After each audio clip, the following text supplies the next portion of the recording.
Frogbeat Blog. Good morning, listeners, and welcome to episode 56 of the Frogbeat Blog podcast. Here we are at the height of summer, and it's absolutely lashing down with rain outside, but that's not going to stop me being all summery and positive today.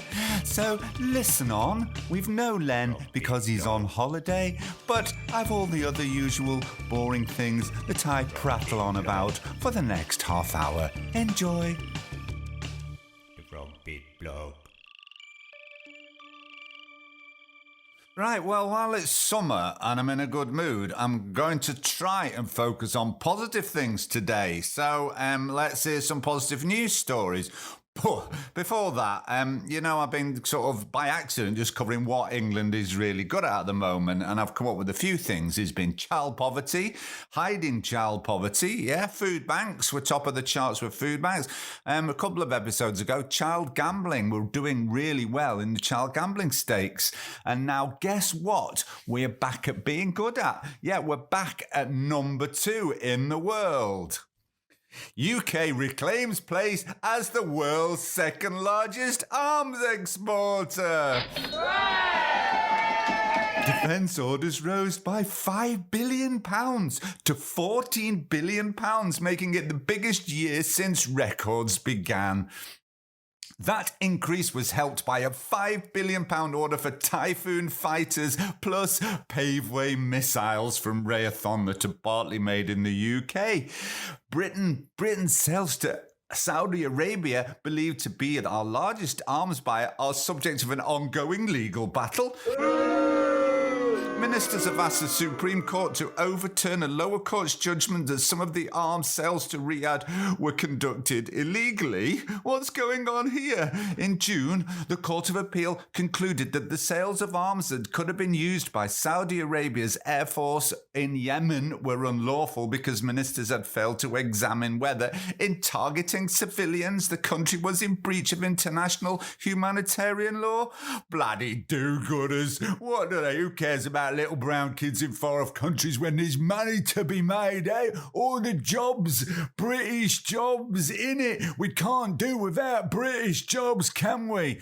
They probably said the same when we stopped hanging people, didn't they? Think of all them poor gallows builders who are going to be out of work, eh? What about the poor gallows builders?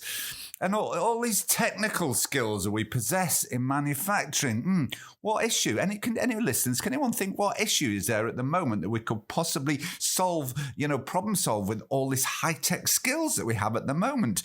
I can't think of any pressing issues that we need technical solutions to. Can you? Anyway, Frogbit, less of the cynicism. Let's get on with some positive news stories. Right, here's one. Ethiopia. Don't know if you've heard of this. Ethiopia has planted 350 million trees in a day to help tackle the climate crisis. The planting is part of National Green Legacy Initiative to grow 4 billion trees in the country this summer by encouraging every citizen to plant at least 40 seedlings. Public offices have reportedly been shut down in order for civil servants to take part. How good's that, eh? The project aims to tackle the effects of deforestation and climate change in the drought-prone country. According to the UN, Ethiopia's forest coverage was just 4% in the 2000s, down from 35% a century earlier. But they're moving in the right direction. See what happens when you put your mind to something, eh? The Frogbeat Blog. And more inspiration, a 70-year-old British grandmother named Pat Smith spent 2018 cleaning up 52 of the local beaches. Bloody hell. That's a lot of beaches and along 400 miles of coast. After watching a documentary about plastic pollution, she wondered, why doesn't someone do something about that? And then she realised that someone was her. Pat Smith, nicknamed Action Nan, spent at least 2 hours at each beach picking up over 13,000 pieces of trash, including pieces of plastic bottles, plastic food packaging, plastic cigarette filters, and plastic fishing nets. And while she knows she's not making a significant dent in the 150 million tonnes of plastic, yeah, come on, Pat, hurry up, get it cleared up. She's not making a significant dent circulating the world, all the plastic circulating the world's oceans. She hopes to inspire a larger movement, and she started in her own backyard in Cornwall along the southern coast of the United Kingdom.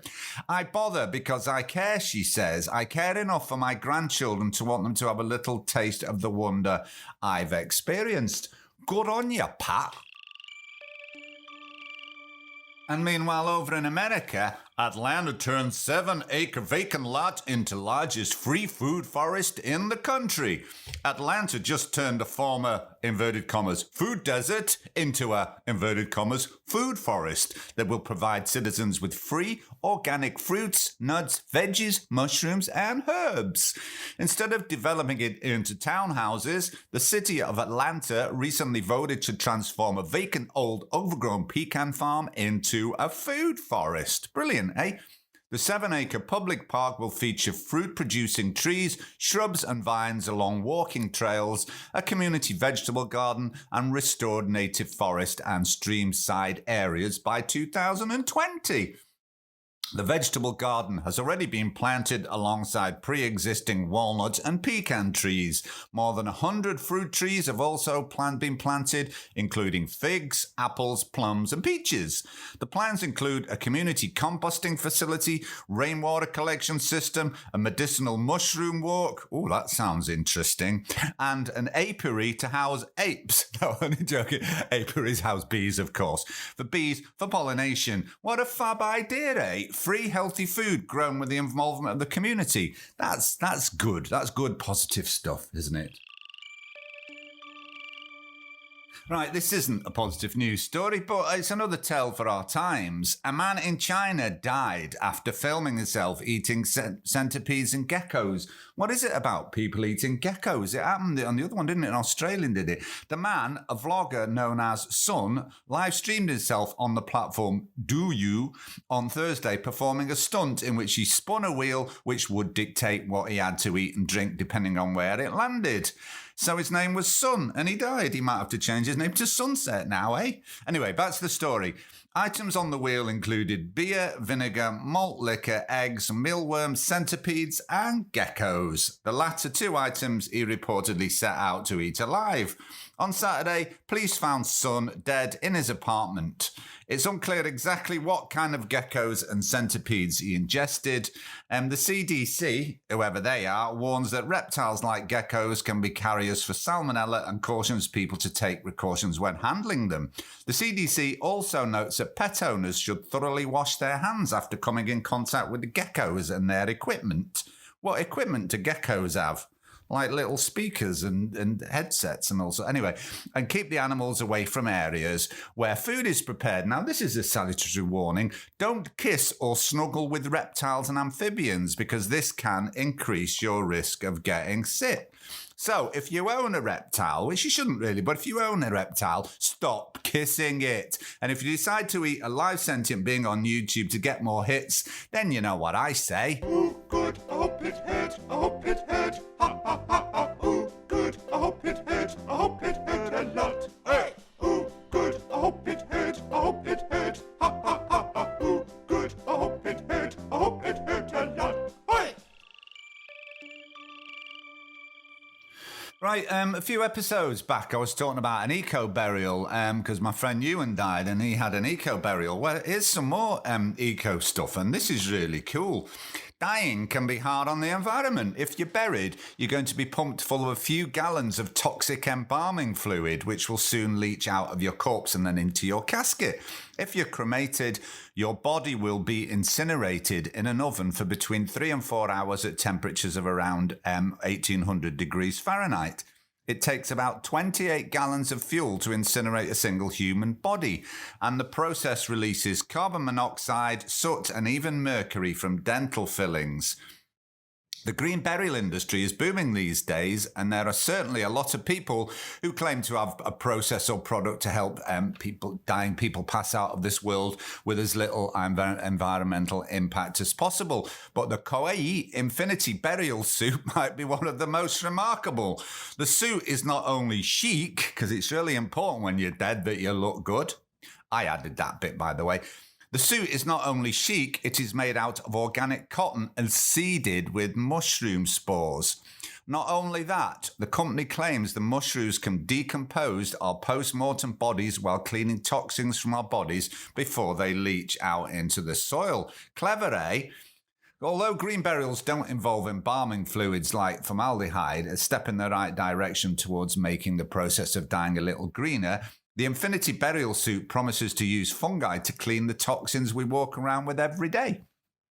According to the Centre for Disease Control, the bodies of 21st century people are full of all kinds of toxins, BPA, whatever that means, heavy metals, volatile organic compounds, preservatives, pesticides, the byproducts of disinfectants, and so much more. Mushrooms put out enzymes that break down organic material and remediate toxins in the soil. J. Rim Lee, artist and founder of the Infinity Burial Project, has been working to find a hybrid mushroom that can decompose bodies and metabolize toxins, turning corpses into nutrient-rich soil, good compost. Using her own hair, nail and skin cells as food for her mushrooms, she developed the best mushroom variety for the job, which is called the Infinity Mushroom. Now you can buy a suit Lee likens to ninja pajamas, covered in a netting laden with mushroom spores and other elements that help decompose, remediate toxins, and deliver nutrients to plant roots. For me, cultivating the Infinity Mushroom is more than just a scientific experimentation or gardening or raising a pet. What's that got to do with it anyway? It's a step towards accepting the fact that someday I will die and decay. It's also a step towards taking responsibility for my own burial. How cool is that? Getting buried in a mushroom suit that will decompose you quicker in a more eco-friendly way. I'm going to get one. I might just wear one anyway. Anyone else wear a mushroom suit? Actually, Paul Stamets, I mentioned Paul Stamets a while back, and he had a hat, didn't he, that was made out of mushrooms, a very tough kind of mushroom. So people already do wear mushrooms. Maybe we should all wear a bit more mushrooms. What do you think, listeners? From Big Blog. Nature is clever, it's really, really clever. Nature is clever, it's really, really clever. Nature ain't a Tory. Right, not so much nature being clever this week, but using human ingenuity to come up with a solution involving nature. We talk a lot about bees, don't we? And we talk a lot about elephants. Well, they're in the same story today. Instead of throwing fire bombs at them, that's a bit weird, some African farmers are now using beehive fences to keep elephants at bay. Because in Africa, elephants are one of the biggest pests that farmers face. And as giant animals lose more and more of their habitat to agriculture, they inadvertently wander onto farm fields, trampling and/or eating crops. Farmers often respond by shooting, poisoning, or even firebombing the majestic endangered creatures. Well, now a zoologist has come up with a less lethal method of keeping elephants at bay. And apparently, the world's largest land animal is terrified of bees, and just the sound of them buzzing as I'm running for cover. So Oxford zoologist Lucy King has used that knowledge to come up with a plan to save the elephants and the crops. Good on you, Lucy. She's invented a beehive fence made up of beehives and dummy beehives with, I don't know if they've got dummy bees in them, but dummy beehives interlinked with a wire that causes the whole fence to swing and release the bees when bumped. Release the bees. And it stops elephants from, what it does, it stops elephants from trampling the crops, and they get free honey and pollinating services while they're at it. And it takes 15 hives to cover 2 acres of farmland. And in a study, she found that 94% of elephants moved away from the sources of bee sounds within 80 seconds. And because elephants have got such long-term memory, it also helps make the fences effective. Because they can identify the sounds alone, they may associate the sound with a negative historic event. Elephants emit a low-frequency infrasonic rumble in response to disturbed bee sounds that warns other elephants in the area to retreat. Once that they've learned there's an active beehive in a tree or on some posts around a farm, we suspect that they remember that local threat and avoid it in the future. In addition to elephant control, the bees have given farmers a 15 to 30% increase in crop yield thanks to their pollination services and another valuable product to sell, honey. So basically, that's great, isn't it? What you could say, the elephants had to learn some new behaviour. Yeah, behaviour. Get it? Forget it. Is it okay to talk about drugs? Is it okay? Gonna do it anyway. Is it okay to talk about drugs? So, is it okay to talk about hemp? This is in the UK. 2 hemp farmers said they'd been left devastated after they were forced to destroy 40 acres of hemp, the end product of which can be bought legally in high street shops. Patrick Gillett and Ali Silk said they had to cut down their crop because the Home Office said they were no longer allowed to harvest it for cannabis oil or CBD. Gillett and Silk are so incensed at what they believe was an unjust order from the Home Office that they've launched a national campaign to have the policy reversed. For 3 years, we operated openly and always kept the Home Office informed of what we were doing, man, Gillett said after he lifted one of the remaining stalks scattered around the field. It was devastating to have to rip the entire crop up just because the Home Office changed its guidelines. In fact, one of their guidelines is that any cannabis oil extracted from the hemp plant only contains 0.2% of THC, which we also stuck by, and indeed were upfront with the Home Office. We kept them informed every step of the way when we started this business in 2015, man. It seems like we were being punished for being upfront and honest about what we were doing. We took all the decision to extract cannabis oil solely for well-being purposes.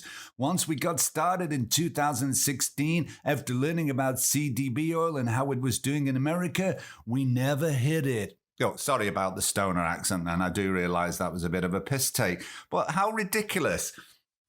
Destroying a whole 40 acres of hemp crop that contains virtually zero psychotropic effect. Doesn't it seem, well, no, not a little bit, no, maybe not a little bit, actually, a fucking huge, massive amount of paranoia. But in better news, we've talked quite a bit about the research into psilocybin, haven't we? And I've also talked about a use of it in subliminal quantities called microdosing. Well, I heard about this thing, so I thought I'd give our friend Timothy Leary a call to see what he knows about the psilocybin. Oh, it's ringing. Timothy O'Leary here. Turn off, tune up and drop in. Hi, Timothy. Are you sure it's not turn on, tune in and drop out? This was the original Yasaki fecker, back when I was in America, doing all my drug research. Well, Tim, have you had your morning coffee? To be sure. So do you want to tell us what's happening in Denver then? Well, yes, the feckers have started dropping acid into the coffee, haven't they? Come on, Tim, that's a bit of an exaggeration. Tell us what's really happening. You see, you know how the psilocybin has been decriminalised in Denver? Well, people are starting to have all sorts of plans for it. And here's one I read. This is what it says. It says, Denver-based company Strava Craft Coffee has revealed it has begun developing tea and coffee products infused with microdoses of psilocybin, the psychedelic compound found in magic mushrooms. Following the recent psilocybin decriminalization measure passed in the city of Denver, Strava believes it could reach the market with psilocybin coffee within 2 years. Just as cannabis has been misunderstood and controversial for decades, psilocybin from mushrooms has been equally polarizing, yet proponents of both suggest that they can each contribute meaningfully to the human experience. As research is proving, with measured consumption, cannabis and psilocybin can both promote psychological, mental, and spiritual health. Yeah, so LSD infused coffee. What could possibly go wrong? I don't know. It could all go horribly wrong, couldn't it? Thanks, Tim. Bye now. Well, there you go, eh? Is it okay to talk about drugs? Is it okay? Gonna do it anyway.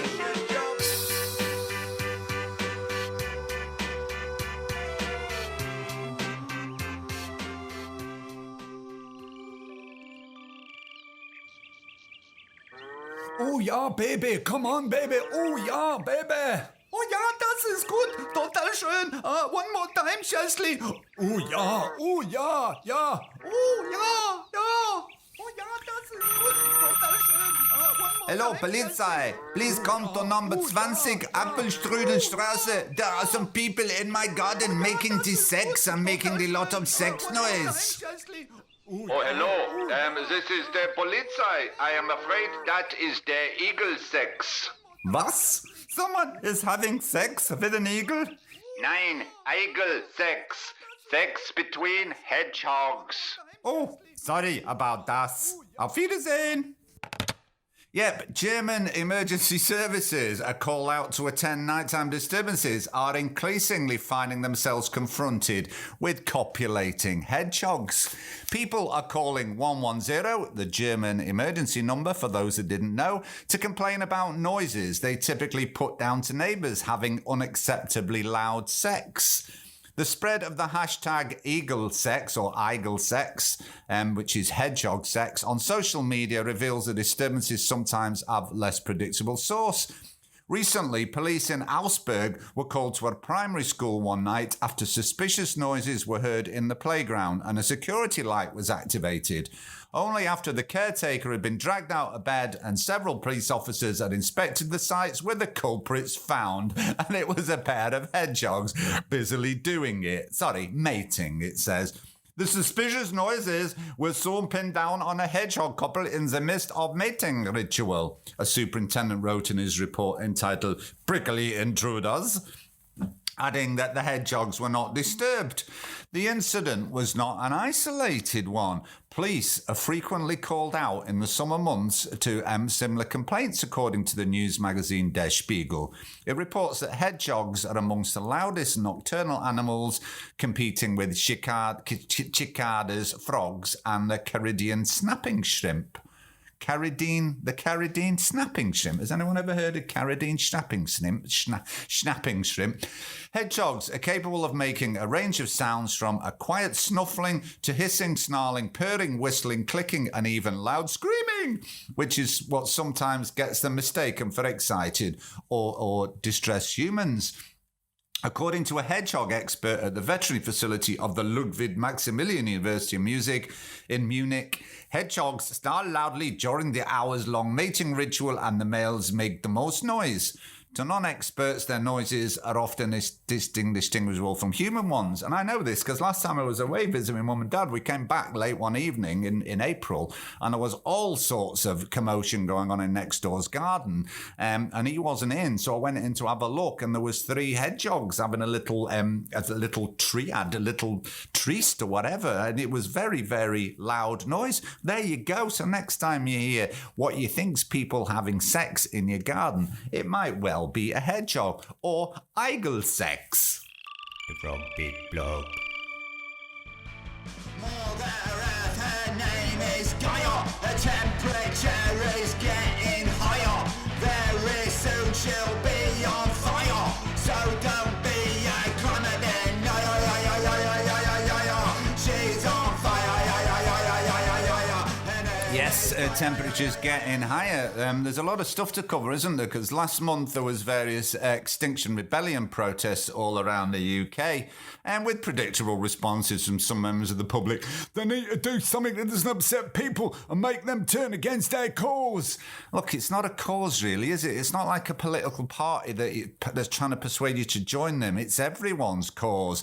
And even if you don't agree with the methods, the fact is that Extinction Rebellion are getting everybody in the UK and across the world talking about the climate crisis. And we need to be talking about the climate crisis because across Europe, we have had the hottest weather ever recorded, as predicted would happen by climate scientists for the past 50 years. It's been predicted. We knew this was going to happen. In fact, there was a Swedish scientist 150 years ago that predicted this would happen. Yeah. And the scientific consensus that humans are causing global warming is likely to have passed 99%, according to the lead author of the most authoritative study on the subject, and could rise further after separate research that clears up some of the remaining doubts.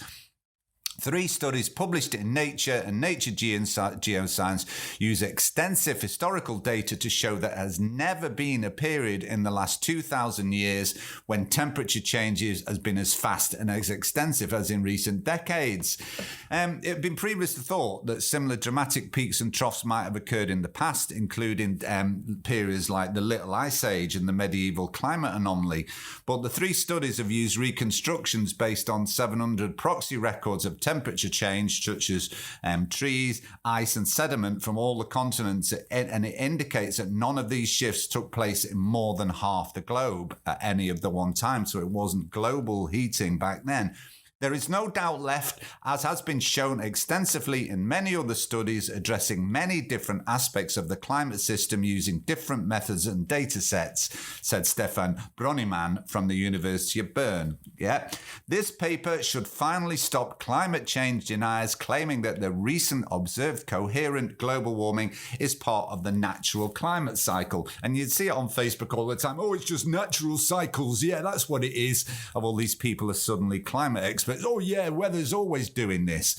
Yep. This paper shows a truly stark difference between regional and localized changes in climate of the past and the truly global effect of anthropogenic greenhouse emissions, said Mark Maslin, who's a professor of climatology at the University of London. I mean, what does he know? And it's weird. It's climate denial is a weird one, isn't it? It's a funny hill to die on, having this as one of your core beliefs. Well, you've got to remember, there are some scientists out there that claim that man is having no effect on the climate and things aren't going to be too bad. And to be fair, there are some serious scientists that believe this. And if you watch videos, because I spend my time watching this stuff, they do make convincing arguments. Okay, it's fair, which is fair enough. But I remember, for about 10 years after 9/11, YouTube was full of videos of structural engineers showing that there was no way the Twin Towers came down unaided. And it was complete with like lots of demonstrations and clips of what looked like explosions happening in the World Trade Center. And you come away thinking, wow, yeah, it's true. Explosives were planted in the buildings to make them collapse. And it's all very believable. It's just that the vast majority of engineers think they could fall down after being hit by planes. And it's the same with climate and climate scientists. There are climate scientists that do sincerely believe man isn't having an effect on the climate. It's just they are so heavily outnumbered by scientists that believe we are affecting the climate. But climate deniers choose to believe the few, not the many. And why is that? Even if the numbers were exactly even, say half the scientists believe in man-made climate change and half didn't, that means that the odds of us undergoing planet-changing warming with dire consequences for the survival of a lot of humanity are 50-50. Yeah. Why would anyone think that that was an acceptable risk? Oh yeah, there's only a 50-50 chance that we're going to wipe ourselves out, so I'm not going to bother agreeing with taking measures to avoid climate change. I mean, come on, there's only half a chance my grandkids will survive. And that would be a 50-50 scenario when really the odds are 90, 95, 99% plus that we're affecting the climate and we need to change certain behaviours. It's weird, isn't it? It's just really effing weird. Especially when you read things like what I'm going to read now, which wouldn't require much structural change, just political will. Right, and here's an example. Okay, just 10% of fossil fuel subsidy cash could pay for a green transition. Redirecting a small portion of subsidies would unleash clean energy revolution, says a recent report. Switching just some of the huge subsidies supporting fossil fuels to renewables would unleash a runaway clean energy revolution, according to a new report, significantly cutting the carbon emissions that are driving the climate crisis. Because coal, oil and gas get more than $370 billion a year in support compared with $100 billion for renewables, the International Institute for Sustainable Development report found. Just 10 to 30% of the fossil fuel subsidies would pay for a global transition to clean energy. Yep. Ending fossil fuel subsidies has long been seen as vital to tackling climate change emergency, with the G20 nations pledging in 2009 to phase them out.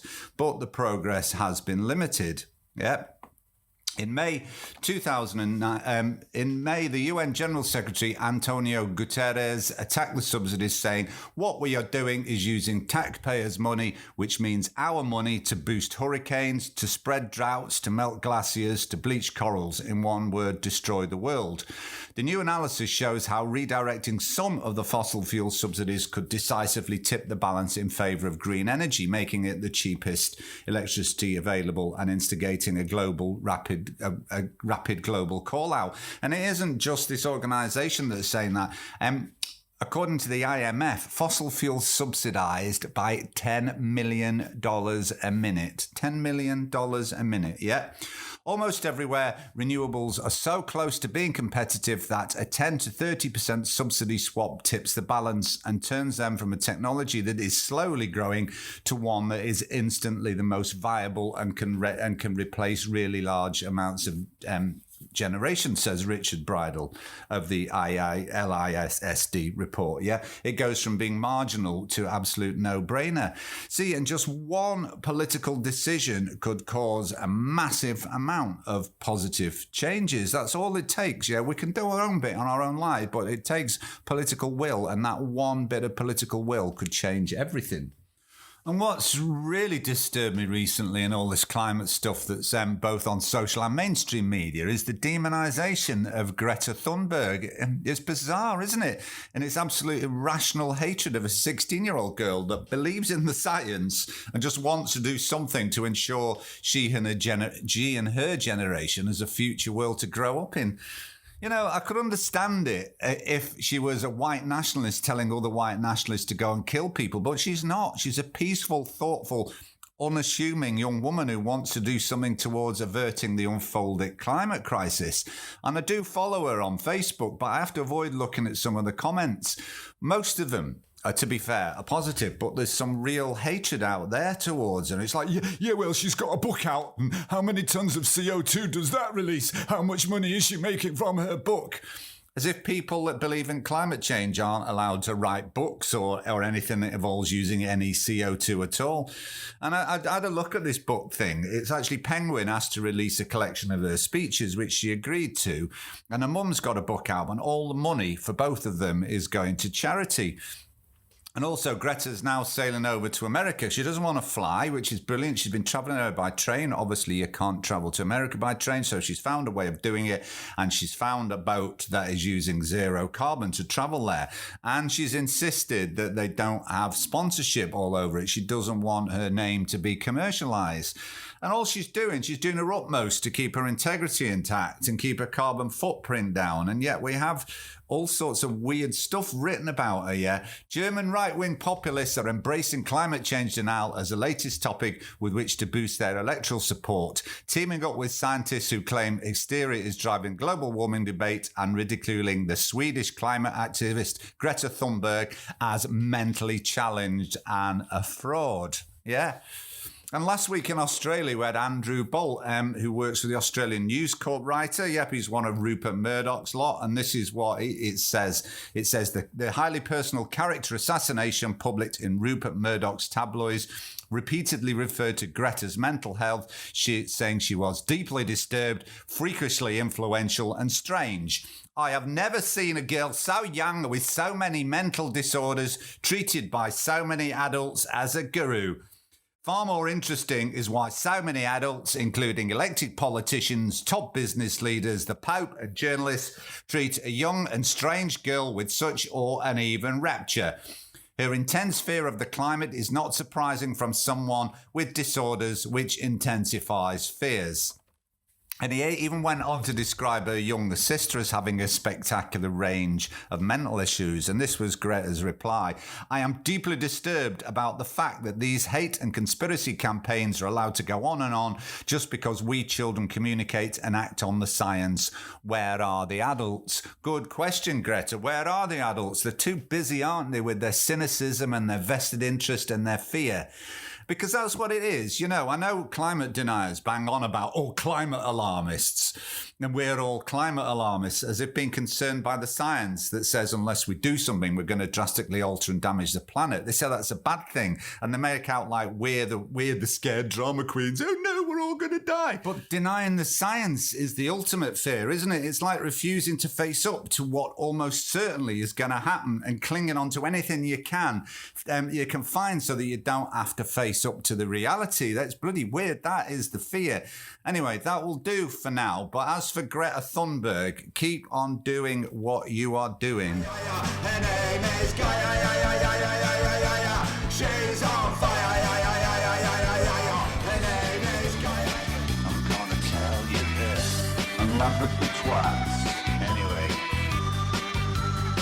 I'm gonna tell you this. And laugh at the twats. Tell it like it is. And laugh at the twats. Tell it like it is. Right, well, I've not done one of these for a while. Laugh at the twats. Remember, the premise of this is these days, you know, I try not to belittle people and take the piss out of people. I'm going through my more mature, let's talk it through, man stuff. But there are people out there that deserve a bit of a piss take, and it is good to let off steam, isn't it, occasionally? So here goes. This takes place in Ayrshire, Scotland. Residents at Western Avenue in Anbank are furious at the state of an overgrown garden. Kenny Guthrie has 5 grandchildren. What the fuck that's got to do with it, I don't know. And is concerned about what could be living in there.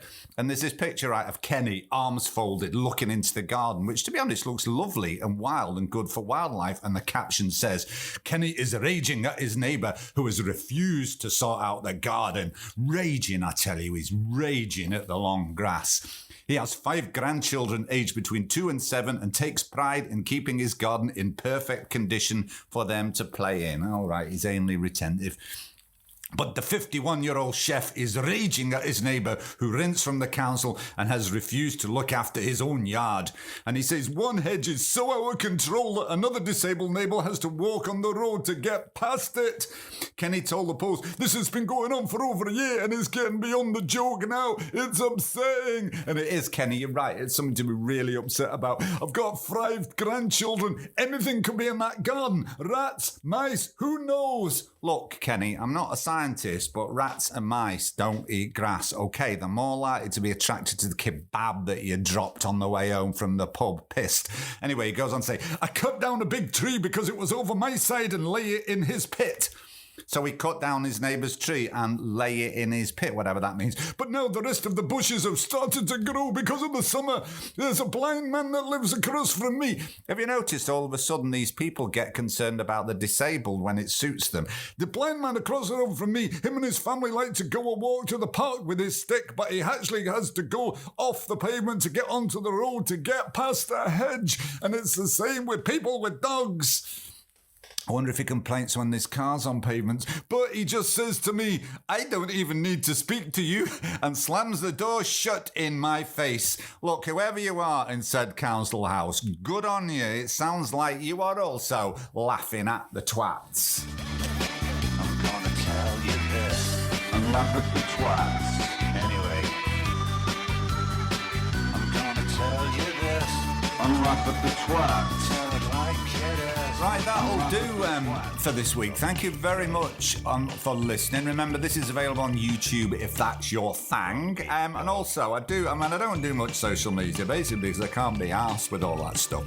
But I have got a Facebook page, so if you find it and like it, then you get to see some of my posts, which is just usually cute animal things and stuff like that. But enjoy your next couple of weeks till I speak to you again. Thank you for being loyal listeners. And if you want to get in touch, the frogbitblog@gmail.com if you want to come on the show or rant or whatever you want to do.